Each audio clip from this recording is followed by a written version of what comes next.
Boy, yesterday was a bit of a crazy news day for the Boston Red Sox.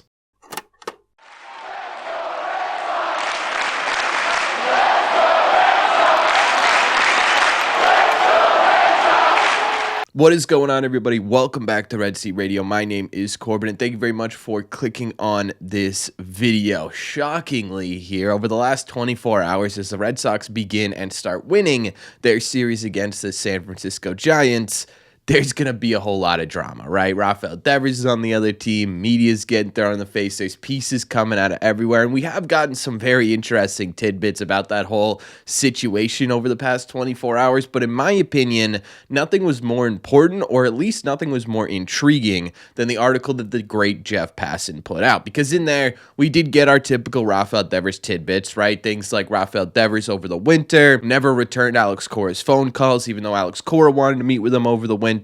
Stuff like Rafael Devers told them he would play first base, but only next year, or only if they could guarantee him that he was going to be there for a long period of time, or only in spring training, right? There was a lot of caveats to his conversations with John Henry. Apparently, they've been shopping him since spring. I actually think that may have been in an Alex Spear article, but there was a whole bunch of stuff coming out here, right? Alex Cora eventually saying, yeah, I'm on board, trade this guy, right? We saw a bunch of different things in this Jeff Passan article, but the most important one, in my opinion, actually doesn't really have a ton to do with Rafael Devers at all, and has more to do with the way that the front office is currently structuring their team and having an interesting conversation about it. Because in this article, one of the more popular quotes that made its way around a whole lot of different avenues here, including, print and Twitter and all that sort of stuff, was this one right here. Breslow's circle of trust has been small, and his reliance on the team's analytical model heavy, according to sources, leaving some longtime employees embittered. Breslow loyalists fear the consequences of that, with one saying there are definitely turncoats internally plotting against them. This was a result of a team-wide audit that Breslow began that resulted in the Red Sox laying off upwards of 50 longtime employees with the Red Sox system. People aren't happy with that, right? This was also reiterated in a June Lee article that came out pretty quickly after Rafael Devers was traded. Now, if we're being fair to this article, there's a lot of things that weren't correct that were later proven wrong in this Jeff Passan article, or at the bare minimum, not reiterated in this Jeff Passan article. Things like Christian Campbell, Rafael Devers getting mad at him for volunteering for first base. That does not appear to be the case. Campbell said no, Passan said no, Cora said no.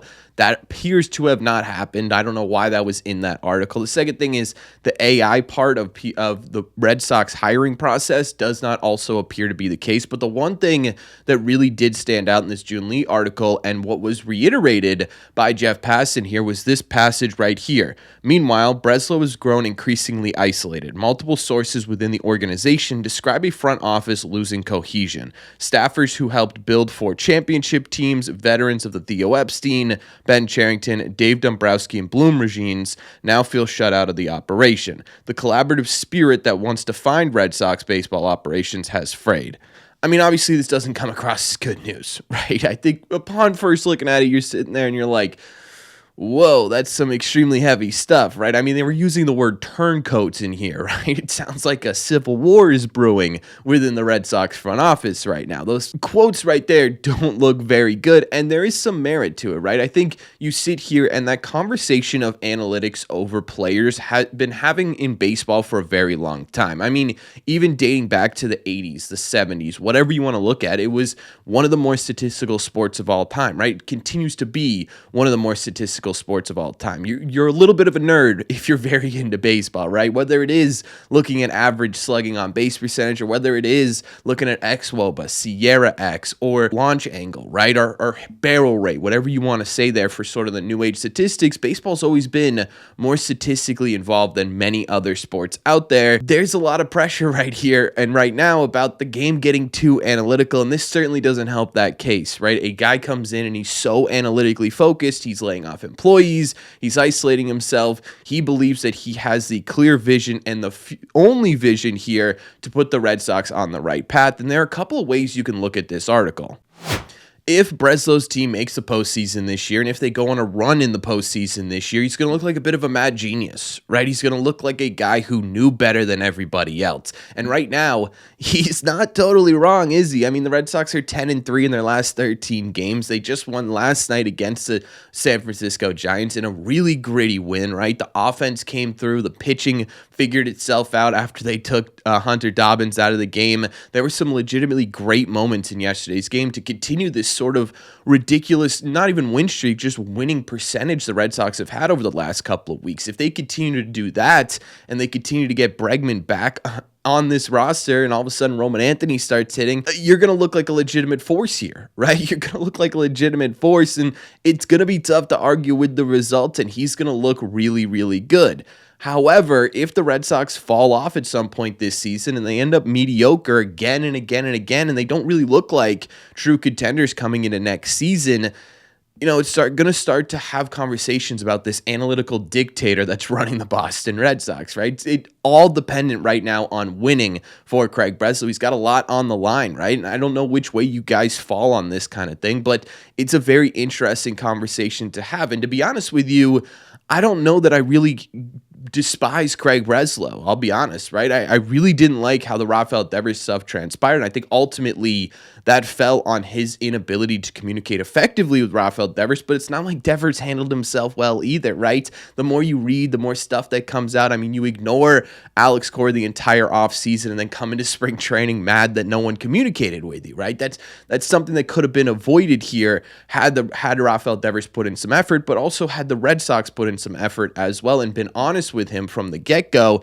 things would have changed. But outside of that, I mean, it's hard to knock Craig Breslow's offseason, right? Garrett Crochet's your best pitcher. Carlos Narvaez is your best position player, I think, all around right now, right? Alex Bregman's your best hitter on the team now that Rafael Devers gone, right? Those are the three guys, pretty much the three big names you brought in this offseason. You also had guys like Aroldis Chapman who you brought in, and it was a really good offseason for Breslow. But there's also been misses as well, right? Giolito, been solid lately, but I mean, overall, it's tough to say that guy was a super good signing, right? Walker Buehler kind of in the similar boat. Liam Hendricks is certainly in there as well, right? He's sort of, we've talked about this, had a real fascination with signing these guys who are either on downswings that they think they can recover, or guys who are injured who they think are going to be much better than they were over the past couple of years, and it just simply hasn't worked out that way so far. And I think ultimately what this is it's simply a new GM, right? It's a new head of baseball operations. This is what's going to happen, and this is kind of the position the Red Sox front office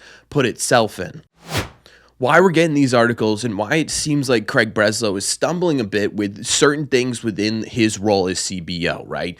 It's not about whether or not his analytical model works. It's whether or not he can communicate that fully enough for everyone to get on board. And I think that's the difference here, right? If the analytical model works, no one complains about it, but you can't have it work if not everyone's on board and running in the right direction for it. And I think that's the biggest issue with Breslow right now, is it's a communication thing more than an execution thing, even though I still don't love the Rafael Devers trade, which isn't the point of this video. It's more so centered on how Breslow's operating as a CBO right now, but this is a situation the Red Sox ownership put this team in, not so much Craig Breslow, because if you think about it, all this really goes back to the firing of Chaim Bloom and really the firing of the last few GMs for the Boston Red Sox, because when Chaim Bloom was fired, if you guys remember, it wasn't exactly sunshine and rainbows trying to get a new one in here, right? A lot of top talent, a lot of experienced talent when it comes to this front office didn't really want the job. People within the organization didn't really want the job, right? People were saying, nah, I'm good, thanks though. And it was because there's not a lot of job security,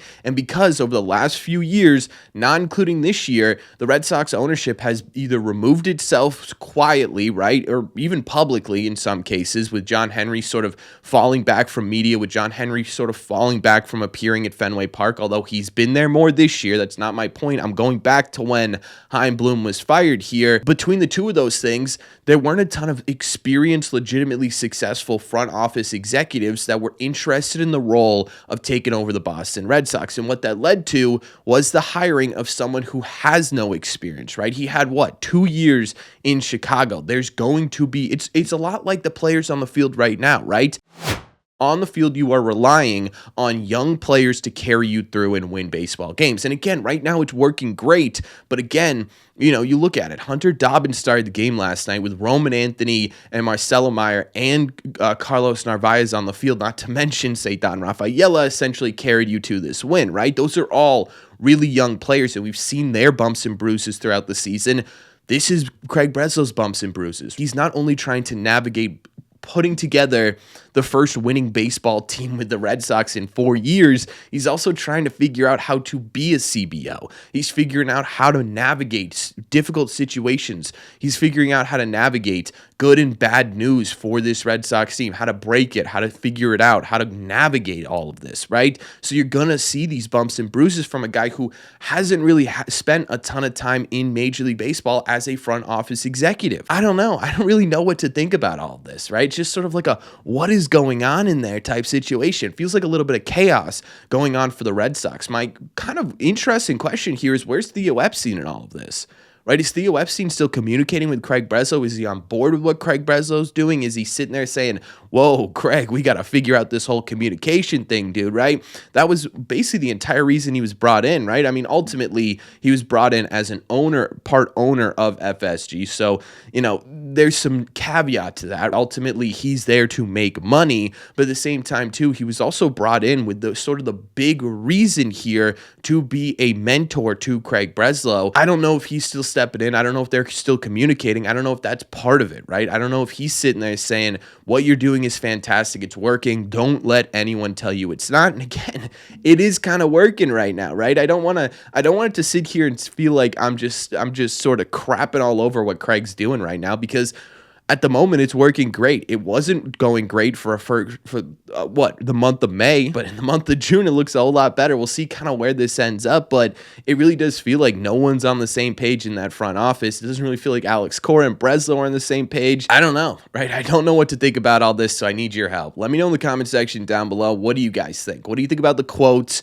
What do you think about Craig Breslow's method? And how do you think this all works out? Let me know all your thoughts in the comment section. As always, if you made it to the end of this video, do me a favor. Make sure you guys have hit that subscribe button if you haven't already. If you're new here, we talk Red Sox content almost every single day. Also, make sure you guys have hit the like button on this video as well. It just simply helps out a ton, and it's the best way to let me know you're enjoying the content. Don't forget, if you guys want to listen instead of watch these episodes, all you got to do is head over to your favorite podcasting app and look up Red Seat Radio. Thank you all very much for clicking on this one, and I will see you in the Red Seats.